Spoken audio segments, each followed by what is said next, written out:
Olá, pessoal, sejam todos bem-vindos a mais uma live. Sou o professor Sérgio Lira, dinamizador da Rede Seja, né, responsável ali pela área da matemática, juntamente com o professor Sandro, né, que está ali nos bastidores, ali no chat, ali para eventuais dúvidas, perguntas, está ali nesse apoio da gente, tá?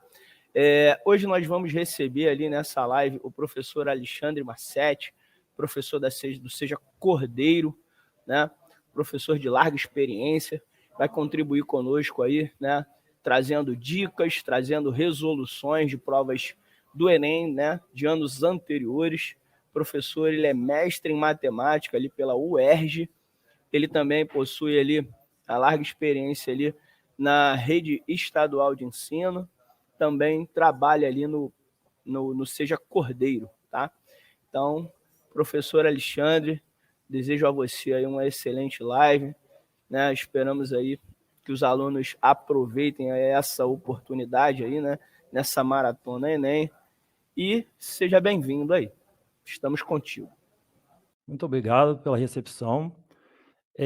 Inicialmente, eu agradeço pela direção da Rede Seja e pela direção do Seja Cordeiro, junto com a sua equipe diretiva, pela grande oportunidade. Boa tarde, boa noite, né, a todos. E agora nós vamos começar. Então, aqui eu trouxe 6 questões do Enem, 3 de 2022 e 3 de 2021. Tá, a primeira questão é essa daqui. Questão 136 do caderno azul do Enem de 2022. Uma máquina em operação tem a sua temperatura T monitorada por meio de um registro gráfico ao longo do tempo T, minúsculo. Essa máquina possui um pistão cuja velocidade V varia com a temperatura T maiúsculo da máquina. De acordo com a expressão V igual a T ao quadrado menos 4, após a máquina funcionar durante o intervalo de tempo de 10 horas, o seu operador analisa o registro gráfico apresentado na figura, essa figura ao lado aqui, para avaliar a necessidade de eventuais ajustes, sabendo que a máquina apresenta falhas de funcionamento quando a velocidade do pistão se anula. Aqui nós temos um gráfico, tá? E a pergunta é a seguinte: quantas vezes a velocidade do pistão se anulou durante as 10 horas de funcionamento? Aqui nós temos que observar várias coisas. Primeiro, que o gráfico, né, nos dois eixos aqui nós temos temperatura e tempo. Então, o gráfico temperatura por tempo. A velocidade V, ela não aparece aqui no gráfico, mas existe uma relação entre essa velocidade e a temperatura. Então, aqui embaixo nós vamos fazer essa questão. Então, aqui tem um gráfico, né, o gráfico da questão, e aqui eu já coloquei a relação, onde V maiúsculo é a velocidade do pistão e T é a temperatura da máquina. Aí a pergunta: quantas vezes a velocidade do pistão se anulou durante as 10 horas de funcionamento? O que a gente vai fazer agora? A resolução é a seguinte: como ele quer saber quando se anulou, quando que a velocidade é igual a zero, a gente vai pegar essa relação daqui, V igual a T ao quadrado menos 4, e vai simplesmente igualar a zero. Então, a gente tem aqui V igual a zero, mas quem é V? V é igual a T ao quadrado menos 4. Daqui a gente tira a seguinte conclusão. A gente chega à conclusão que T ao quadrado menos 4 é igual a zero.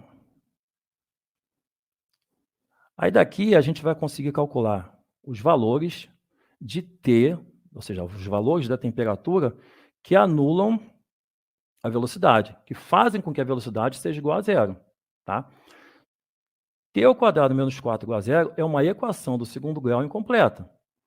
Aqui, ó, V igual a T ao quadrado menos 4 era apenas uma relação entre duas grandezas, velocidade e temperatura. No momento que eu igualei isso aqui a zero, eu passo a ter uma equação do segundo grau. Agora, eu vou resolver essa equação. Resolvendo a equação, o que a gente tem? é uma equação incompleta, então a gente vai fazer o seguinte, a gente pode isolar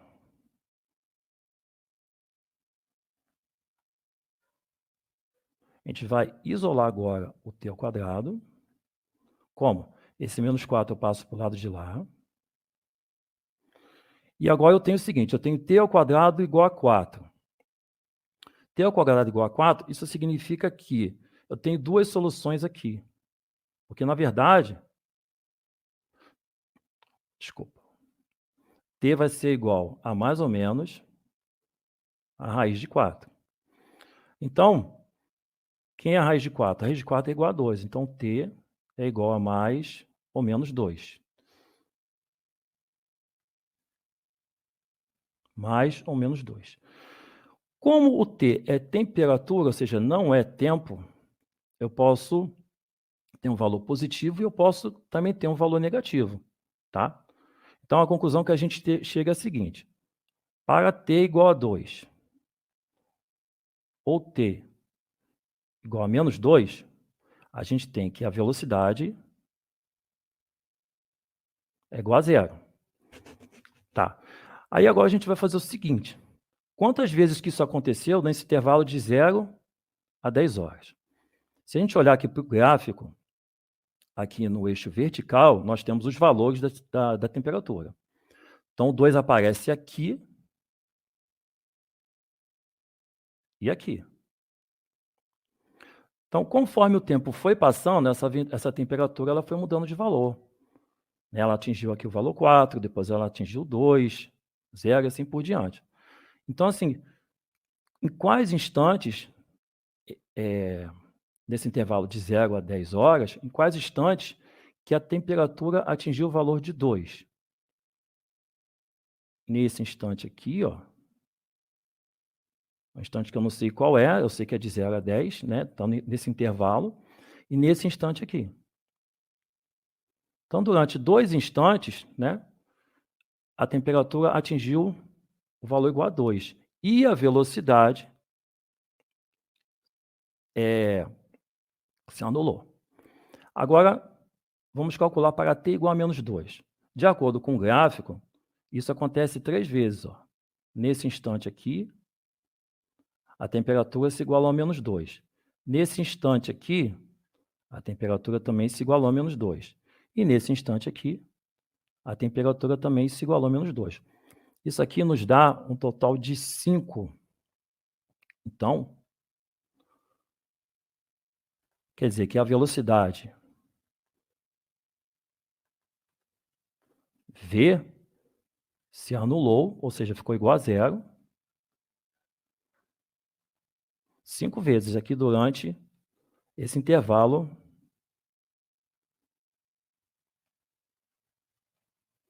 no intervalo de 0 até 10 horas. Então, a gente voltando aqui em cima, a resposta é a letra E. Está aqui a resposta.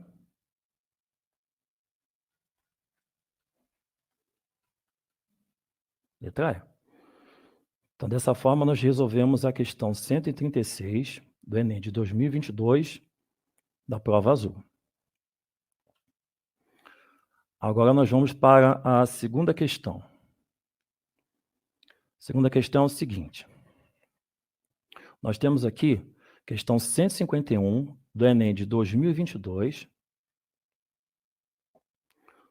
do caderno azul, tá? Então, o médico faz o acompanhamento clínico de um grupo de pessoas que realizam atividades físicas diariamente. Ele observou que a perda média de massa dessas pessoas para cada hora de atividade física era de 1,5 kg. Sabendo que a massa de 1 litro de água é de 1 kg, ou seja, corresponde, né? Ele recomendou que ingerissem, ao longo das 3 horas seguintes, ao final da atividade, uma quantidade total de água correspondente a 40% a mais do que a massa perdida na atividade física, para evitar desidratação. Seguindo a recomendação médica, uma dessas pessoas ingeriu, certo dia, um total de 1,7 litros de água, após terminar seus exercícios físicos. Para que a recomendação médica tenha efetivamente sido respeitada, a atividade física dessa pessoa nesse dia durou quanto tempo? Aqui nós temos as opções, né? Então, aqui a gente tem que levar em consideração algumas coisas aqui relacionadas a essa questão. Então, isso aqui já está anotado justamente para facilitar nosso raciocínio. Então, assim, de acordo com o enunciado, a gente sabe do quê? Que a massa de 1 litro de água corresponde, é igual a 1 quilograma. Essa é a primeira informação que passou ali. Que em 1 hora de atividade física, ocorre perda de 1,5 kg de massa. E que deve-se ingerir uma quantidade de água correspondente a 40% a mais do que a massa perdida numa atividade física. Então, qual foi a duração da atividade física de uma pessoa que, de acordo com essa recomendação médica, ela ingeriu 1,7 litros de água após realizar os exercícios físicos? Então, aqui nós vamos para a resolução.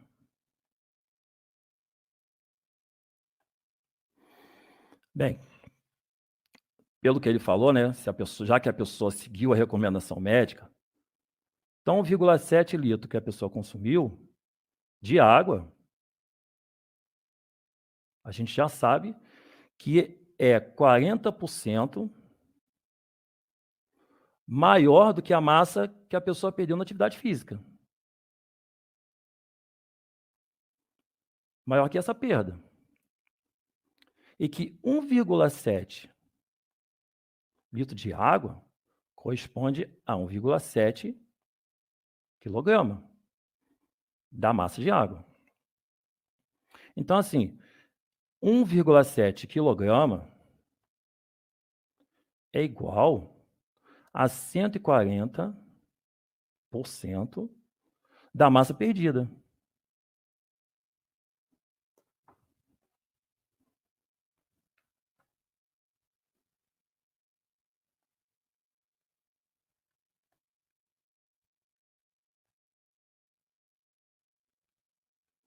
Por quê? 100%, né, ele falou aqui, que quer que a pessoa, né, vai ingerir de água 40% a mais do que a massa que ela perdeu. Então, ela perdeu uma determinada massa e ela vai ter que ingerir um pouquinho a mais de água. Então, assim, se ela ingeriu 1,7 litro de água, essa quantidade já é 40% maior. E essa quantidade de água, né, corresponde, né, equivale a 1,7 quilograma. Então, quando você tem algo que é 100%, você tem um aumento em cima daquilo, né, se o aumento for de 20%, você passa a ter 120%. Se o aumento é de 10%, você passa a ter 110%. No caso aqui, o aumento é de 40%. Então, você vai passar a ter 140%. Então, se a pessoa ingeriu essa quantidade, quer dizer que essa quantidade corresponde exatamente a 140% da massa perdida. Aí, o que a gente vai ter que fazer agora? A gente tem que saber que massa é essa. No caso aqui, eu posso chamar até essa massa aqui de M. Só para facilitar um pouco o entendimento, tá? Então, eu sei que 1,7 quilogramas, no caso, corresponde... Como é que eu representaria essa porcentagem? 140 sobre 100. Toda fração com denominador 100, ela pode representar uma porcentagem. Pai, o nosso caso aqui representa. Então, é 140 sobre 100, ou seja, 140% de quem? De M. O que eu faço agora? Agora eu vou resolver como se fosse uma proporção aqui, né? Ou seja, esse M aqui, eu vou até escrever de uma forma melhor. Assim, eu tenho 1,7. Esse M, como está multiplicando, eu posso escrevê-lo aqui em cima. Sobre 100. E aqui eu boto 1. Depois que eu fizer as multiplicações necessárias aqui, o que eu faço aqui? Eu tenho 140M, que é igual a quanto? Multiplicar por 100, ou seja, eu vou fazer 1,7 vezes 100. Multiplicar por 100 é andar com a vírgula 2 casas para a direita. Aqui eu já tenho uma casa, quando eu andar mais uma casa, eu vou acrescentar um zero, então vai ficar 170. Então, vim aqui embaixo, ó, prosseguindo aqui, né? Deixa eu botar essa setinha. Prosseguindo aqui, o que eu tenho? Eu tenho 170 sobre 140. 170 sobre 140. Então, aqui, ó, cortando esses dois zeros, porque eu posso fazer essa simplificação, cortar esses dois zeros é a mesma coisa que dividir tanto o numerador quanto o denominador por 10. Então, a minha massa aqui é 17 sobre 14 quilogramas. Pronto, essa massa aqui eu vou trabalhar ainda com esse valor, tá? Aí eu venho aqui, faço uma divisão para seguir. Agora a gente vai pensar agora justamente no tempo, né? Como é que eu calculo esse tempo? Aí eu venho para cá, nessa parte aqui, ó. Em 1 hora de atividade física, ocorre perda de 1,5 kg. Então, vou montar uma regra de 3, tá? Como assim? Eu sei que aqui eu coloco a massa, né? O que é uma regra de 3? Eu vou justamente relacionar duas grandezas, no caso de uma regra de 3 simples, que é o que a gente vai fazer aqui. E aqui é o tempo. Então, eu tenho 1,5 kg, que é a perda, em 60 minutos. E 17 sobre 14 é x. No caso aqui, as grandezas são diretamente proporcionais. Porque quanto for maior o tempo de atividade física, maior vai ser justamente o quê? A perda de massa. Então, basta eu multiplicar aqui cruzado. Porque é como se eu já montasse a regra de 3 aqui, a partir daqui mesmo. Igual. Então, eu já faço aqui, eu aplico a propriedade fundamental das proporções, ou seja, eu multiplico dessa forma aqui. Então, eu sei que 1,5x, que é esse produto aqui, é igual a 17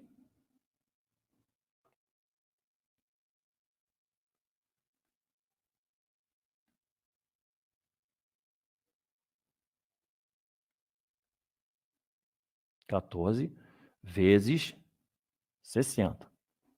No caso aqui, basta colocar 1 aqui embaixo e fazer essa multiplicação aqui.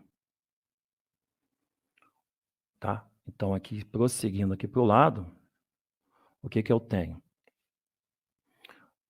Né? Eu tenho que x. Esse 1,5 pode passar para cá dividindo, né? Então, eu tenho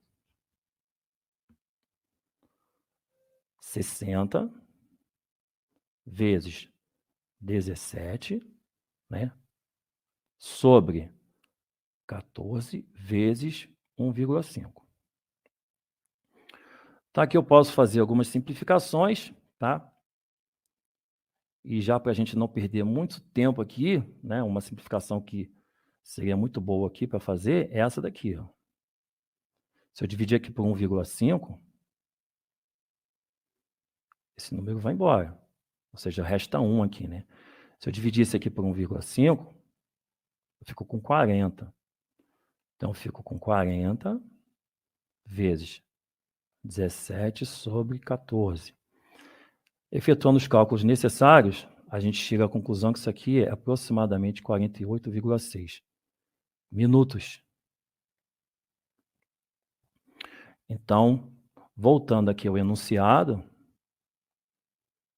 ó, entre mais de 45 minutos e menos de 55 minutos. Então, a resposta correta é a letra C. Tá aqui, ó, a resposta.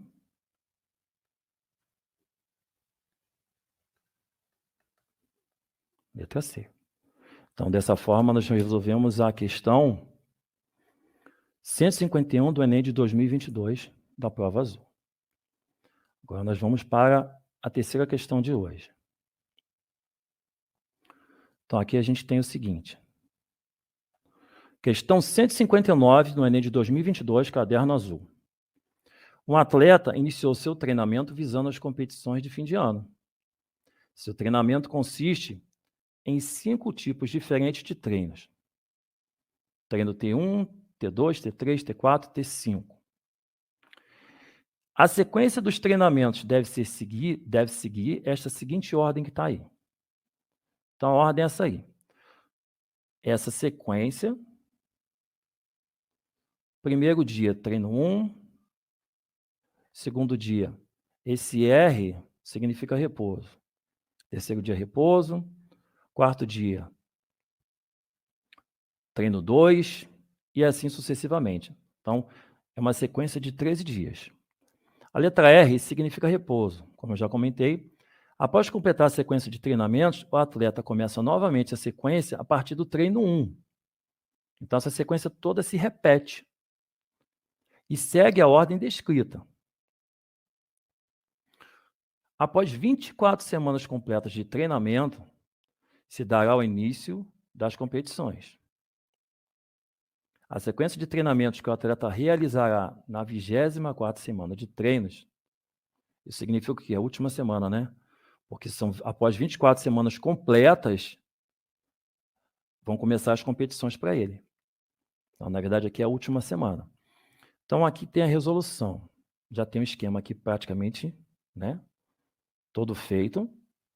Essa questão ela não envolve muitos cálculos, mas existem alguns detalhes aqui que a gente tem que levar em consideração, tá? Na verdade, é uma conta só que a gente faz aqui nessa questão. Então, aqui eu fiz 3 sequências, justamente para poder identificar o que está acontecendo, como elas estão se relacionando.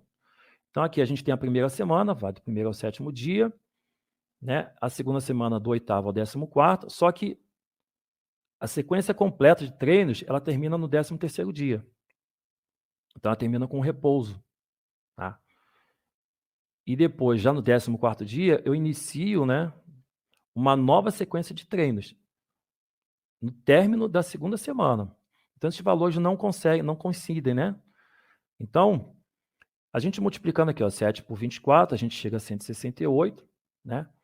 E aqui, justamente, 168º dia é justamente o último dia da 24ª semana. É justamente o que ele está querendo. Então, eu fiz aqui as marcações em vermelho, justamente para poder identificar as semanas de acordo com os treinos. Então, aqui, a gente pode perceber o seguinte, que esse repouso aqui do 169º dia, né, é justamente o último dia de treinamento dele, que depois já vão começar as competições. Então, aqui, ó, começando do 162º dia até terminar a 24ª semana, a sequência que a gente tem aqui é repouso, treino 3, repouso, treino 4, 2 dias seguidos de repouso e treino 5. Então, aqui a resposta é a letra B. Tá? Então, eu espero que vocês tenham compreendido a questão e dessa forma a gente resolveu a questão 159 do Enem de 2022, a prova azul. Questão 148 do Enem de 2021, caderno azul. O quadro apresenta o número de terremotos de magnitude maior ou igual a 7 na escala Richter, ocorridos em nosso planeta nos anos de 2000 a 2011. Então, aí nós temos uma sequência de 12 valores, né, todos maiores que 7, e na sequência vem o seguinte: um pesquisador acredita que a mediana representa bem o número anual típico de terremotos em um período. Segundo esse pesquisador, o número anual típico de terremotos de magnitude maior ou igual a 7 é... Então, o que a questão está querendo é que a gente calcule a mediana desses 12 valores aqui. Justamente os valores que são o quê? As magnitudes dos terremotos ocorridos nesses determinados anos aqui. A gente precisa escrever esses valores aqui, né, em ordem crescente ou decrescente, é o que a gente chama de Hall. Então, escrevendo esses valores, a gente tem 11, 11, né, aparece 11 aqui 2 vezes, 11, 11, depois aparece o 12, depois o 13, não tem 14, o 15 aparece 2 vezes, o 16 2 vezes, depois o 17, depois o 18, 20 e 24. Pronto. 12 valores. Agora a gente vai calcular a mediana desses 12 valores. Como é uma quantidade par de valores, a gente vai calcular a média aritmética dos dois valores centrais. Como assim? Se são 12 valores, os dois valores centrais são o sexto, que é esse 15 aqui, e o sétimo. Porque se a gente dividir aqui no meio, eu tenho 6 valores para a direita e 6 valores para a esquerda. Então, a mediana de uma sequência de números, né, de uma sequência par de números, é a média aritmética simples dos dois valores centrais. Então, no caso aqui, a mediana vai ser 15 mais 16 sobre 2. Então, aqui vai dar 31 por 2, 15,5. 30 dá 15, né? Mais esse 1, meio. Então, dá 15,5. Aqui a resposta correta, a letra C. Estou marcando aqui, ó, a resposta correta.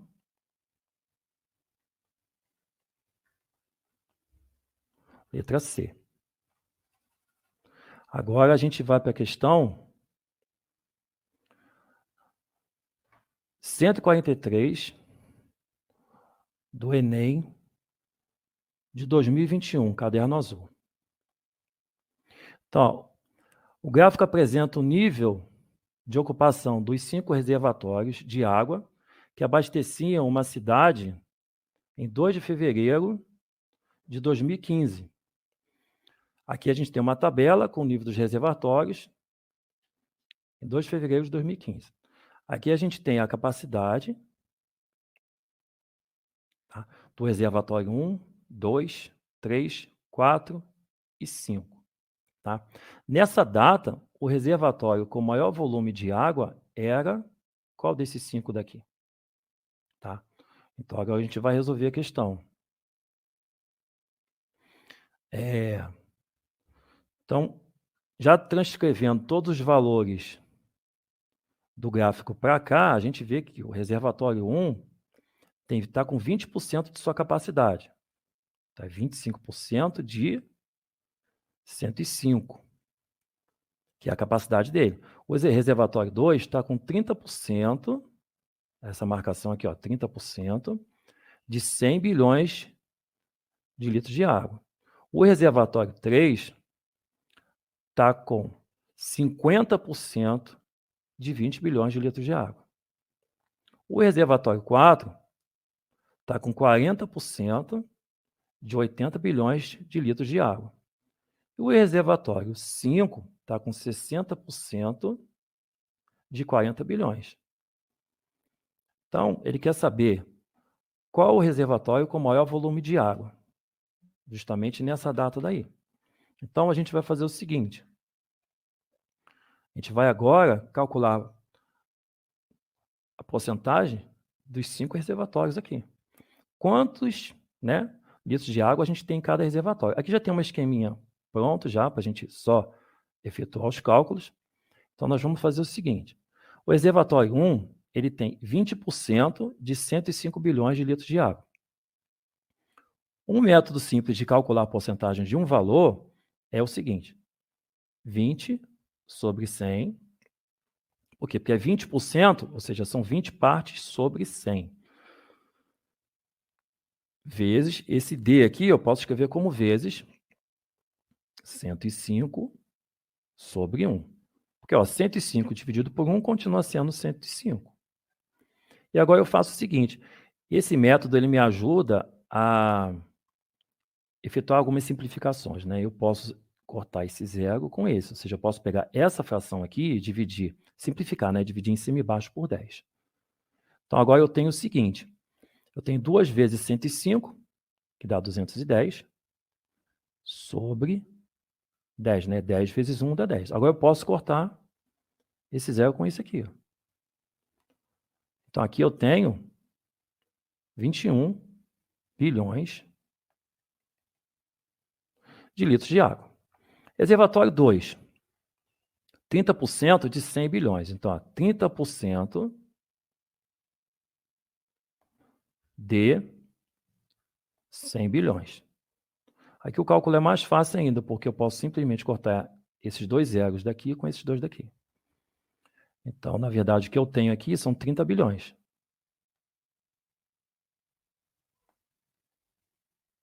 De litros de água. O reservatório 3 ele tem 50% de 20 bilhões. Então, aqui eu também tenho dois zeros. Ó. Esse zero aqui corta com esse, e esse aqui com esse. 5 vezes 2 dá 10. Então, aqui eu tenho 10 bilhões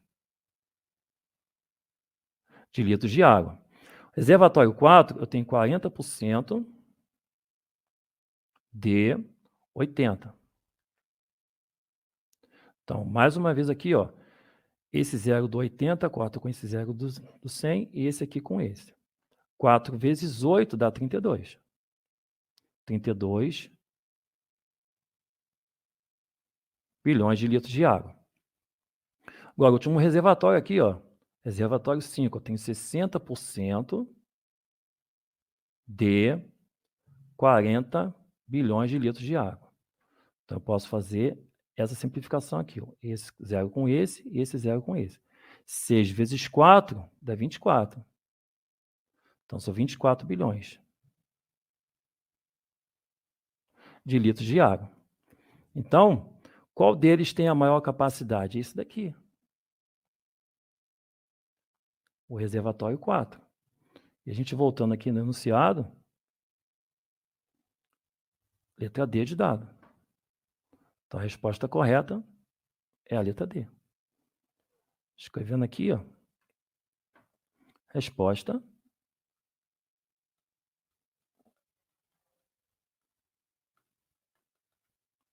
letra D.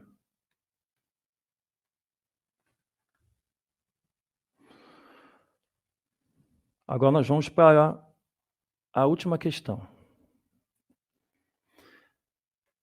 Questão 154 do Enem de 2021, caderno azul. Então, o enunciado diz: a demografia médica é o estudo da população de médicos no Brasil nos aspectos quantitativo e qualitativo, sendo um dos seus objetivos fazer projeções sobre a necessidade da formação de novos médicos. Um desses estudos gerou um conjunto de dados que aborda a evolução do número de médicos e da população brasileira por várias décadas. O quadro apresenta parte desses dados. Então, nós temos dados aqui de 3 anos, 1990, 2000 e 2010. Segundo uma projeção estatística, a variação do número de médicos e da população brasileira de 2010 para 2020 será a média entre a variação de 1990 para 2000 e a de 2000 para 2010. Com o resultado dessa projeção, determina-se o número de médicos por 1.000 habitantes no ano de 2020. Aí vem a pergunta: o número com duas casas na parte decimal, né, duas casas decimais, mais próximo do número de médicos por 1.000 habitantes no ano de 2020 seria de... Então, a gente vai fazer o seguinte, né, a gente precisa entender um pouquinho melhor essa questão. Eu tenho aqui, em 1990, 219 mil médicos e a população de 147 milhões, porque aqui o valor está em milhares. Então, 147 mil, falta acrescentar 3 zeros aqui. Então, 292 mil médicos para uma população de 170 milhões. E 365 mil médicos para uma população de 191 milhões. Então, ó, a variação, a resposta da questão está justamente nesse trecho aqui. Ó. A variação do número de médicos e também da população brasileira de 2010 para 2020, essa projeção que a gente vai fazer é o quê? É a média entre a variação de 90 para 2020. Então, a gente tem que calcular essa variação de 1990 para 2000, tanto da população quanto do número de médicos. E de 2000 para 2010, e depois fazer a média entre esses dois valores, para os dois casos, para o número de médicos e para a população brasileira. Então, a gente vai saber quanto que está crescendo. Com o resultado dessa projeção, a gente vai determinar o número de médicos por 1.000 habitantes no ano de 2020. Então, é justamente o que a gente vai fazer agora. Então, aqui, ó, o que que eu tenho? Eu preciso calcular aqui essas duas variações, tá? Então, aqui, ó, calculando a variação do número de médicos de 2010 para 2020, tá? Então, esse valor, eu escrevi dessa forma aqui, variação de médicos. Tá, aqui eu vou ter um traço de fração bem grande aqui, pelos valores que eu vou ter que colocar. Então, assim, voltando aqui para a tabela, ó. De 1990 para 2000, qual foi a variação que teve, né, do número de médicos? Foi de 292 menos 219. Então, 292 mil menos 219 mil. Esse valor eu vou usar junto com outro valor que eu vou obter aqui para calcular uma média. Então, de 2000 para 2010 foi 365 menos 292. E aqui, como são dois valores, eu vou somar esses dois valores e vou dividir por 2. Então, aqui que a gente continua aqui. Agora é só fazer o cálculo. Isso aqui é a variação de médicos, tá? Então, eu tenho aqui, prosseguindo, eu tenho aqui 292 mil menos 219 vai dar 73 mil. Mais 365 menos 292, 65 com 8 dá 73 também. Continuo dividindo por 2. A gente já sabe que vai dar 73, né? Que os dois valores são iguais, né? Então, aqui eu tenho 146 mil por 2, 73 mil. Então, essa é a variação de médico. É como se, né, aqui no caso aconteceu isso mesmo, né? Houve um aumento de 73 mil médicos, né? De 1990 para 2000 e de 2000 para 2010. Agora a gente vai pensar em termos de população, tá? Agora a variação da população brasileira. Mais um traço de fração aqui. Eu vou fazer o seguinte. São 170 milhões menos 147 milhões. 170 milhões, milhão, menos 147 milhões. Mais, agora eu vou fazer entre 2000 e 2010, 191 menos 170, 191 milhões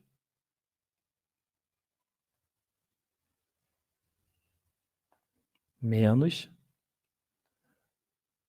170. E aqui eu vou dividir por 2. Então, aqui eu tenho, esse aqui vai dar 23 milhões,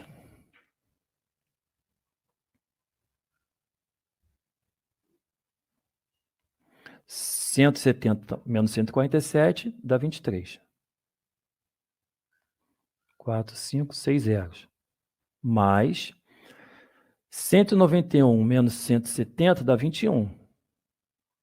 21 milhões. 6 zeros agora. 3, 4, 5, 6. Por 2. Então, aqui eu tenho 23 mais 21 dá 44. Milhões. 6 zeros. Por 2. Então, aqui vai dar 22 milhões. 1, 2, 3, 4, 5, 6 zeros. Pronto. Agora, ele considerou o seguinte, que essa variação vai ser mantida, né? Então, mantendo essa variação,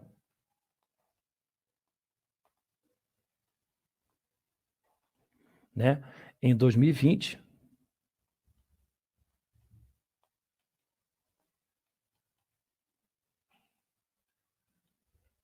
haverá o quê? quantos médicos vão ter? Eu vou pegar o ano de 2010, que é 365 mil, e vou somar com 73 mil, que é o aumento que a gente está levando em consideração.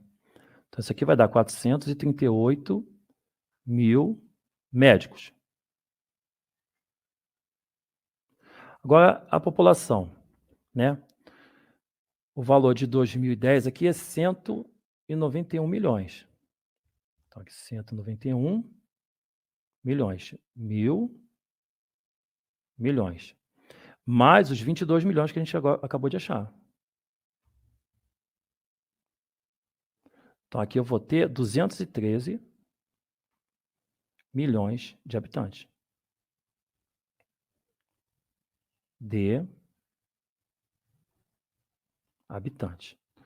Aí agora a gente vai justamente para o que o problema está querendo.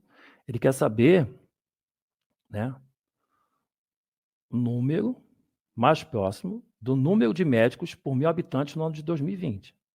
Então a gente vê o seguinte, a gente vai montar agora uma regra de 3, tá? Então a gente tem o número de habitantes, ou seja, a população, número de habitantes,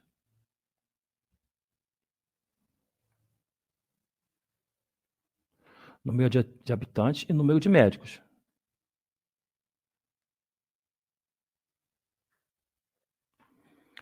Então, para 213 milhões de habitantes, eu tenho 438 mil médicos. Agora, para 1.000 habitantes, eu tenho quantos médicos? X.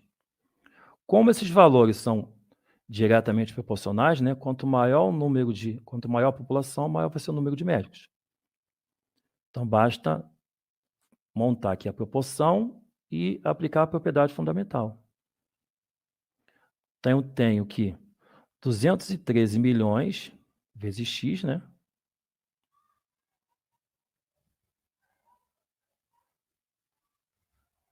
É igual 438 mil vezes 1.000, né? Ou seja, multiplicar por 1.000 é só acrescentar mais 3 zeros aqui.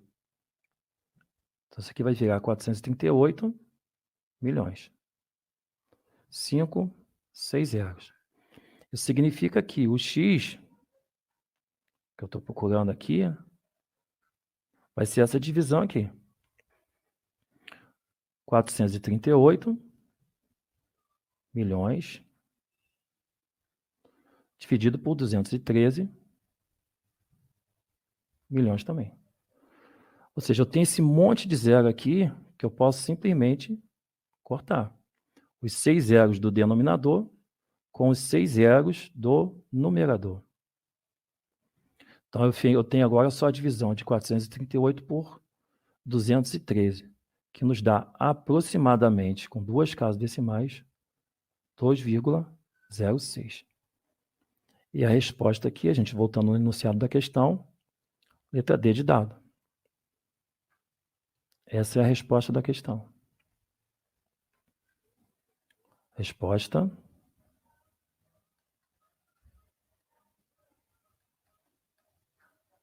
Letra D. Então, dessa forma, nós resolvemos a questão 154 do Enem de 2021, prova azul. Então, aqui estão as 6 questões resolvidas.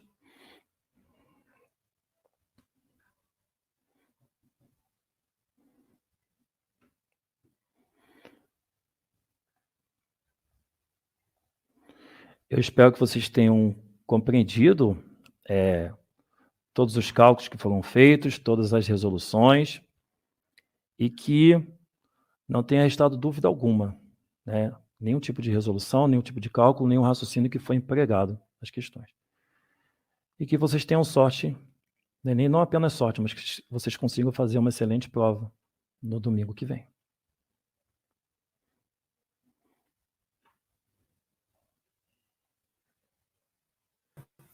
Beleza, beleza. Obrigado, professor Alexandre. Muito obrigado pela sua pelas suas observações, pelas suas dicas para os nossos alunos e para os nossos professores que irão estar empenhados aí nessa preparação aí para os nossos alunos, né?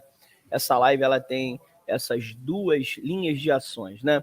A gente ajuda os nossos alunos, a gente compartilha o nosso conhecimento com os nossos colegas para que os nossos alunos recebam ali, né, melhores explicações, melhores observações. A ideia é sempre estar voltado ali para ajudar aí os nossos alunos. Professor, eu gostaria de ler alguns elogios aqui no chat aqui para o senhor, agradecendo imensamente a sua participação, diversos alunos e professores, né, colocando ali, parabenizando ali a sua aula, as suas apresentações, a Mônica, por exemplo, a Rita Cruz, né, colocando ali, parabenizando ali, muito feliz aí pela sua aula, e acho que, né, todos nós da Rede Seja ali fomos beneficiados assim com a sua apresentação. Ok? Muito obrigado. Agradeço em nome da sede aqui da Rede Seja, agradeço em nome ali da direção da Rede Seja de Cordeiro, né, por estar oferecendo aí essa oportunidade aí para os nossos alunos, né, por intermédio da sua aula, tá bom? E deixo aí o convite, né? Deixo aí o convite para os nossos alunos e professores que ao longo dessa semana teremos outras lives de matemática e também das outras disciplinas, né? E boa prova, né? Conforme o senhor colocou, desejando boa prova aí para os nossos alunos aí no próximo domingo, ok? Professor, fica à vontade aí para as suas observações finais.